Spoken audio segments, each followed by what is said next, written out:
Salam alaikum, bonjour à tous. Aujourd'hui, on se retrouve pour que je vous reparle à nouveau d'Elixir.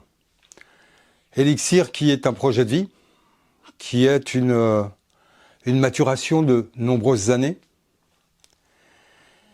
qui est un héritage que je suis tellement heureux d'avoir reçu et que j'aimerais tellement partager avec vous, et qui, comme je le disais dans la présentation ou d'autres vidéo où je vous en parlais, vidéo dans laquelle j'appuyais sur la notion de science et de connaissance.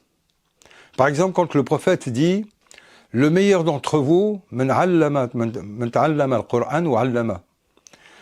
meilleur d'entre vous est celui qui a reçu la connaissance du Coran et qui la transmet. » Et qui est souvent traduit par « Le meilleur d'entre vous est celui qui a appris le Coran. » Or, entre apprendre et comprendre, on a un monde. On a la mémoire d'un côté et on a l'intellect de l'autre.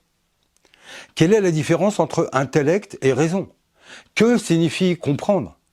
Quelle est cette capacité, ce lien, cette grâce qu'Allah nous a donnée, qui nous permet à un moment donné de donner du sens? Car encore une fois, ce qui est intéressant, c'est qu'au-delà de la lettre, et qui évidemment est centrale, mais c'est que signifie cette lettre? Qu'est-ce que j'en tire? Qu'est-ce que j'en fais? En quoi elle va changer ma vie? En quoi doit-elle me libérer? En quoi l'islam est-il pour moi la clé de bonheur? Quand tous les jours, 5 fois, on fait l'adhan et qu'on dit Hayya al-falah, on nous invite au bonheur. Suis-je heureux, heureuse? Or, la connaissance est la clé de ce bonheur. La science.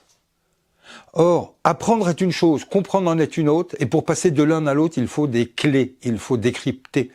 Il faut être capable de s'immerger, d'entrer dans ce message, d'y entrer personnellement, de le comprendre à l'aune de cette grâce qu'est l'intelligence qu'Allah a mis en chacun de nous. Eh bien, un de nos piliers fondamentaux, ce sera cette connaissance, ce sera cette capacité, par la science, de synthétiser, et de revenir aux priorités, et d'être capable d'avoir un rapport direct au Coran, au prophète et à Allah. Or, en dehors de ce rapport direct pour lequel nous sommes faits, en soi notre islam n'a plus grand sens. L'homme a été créé pour être libre, vertical, et en rapport direct.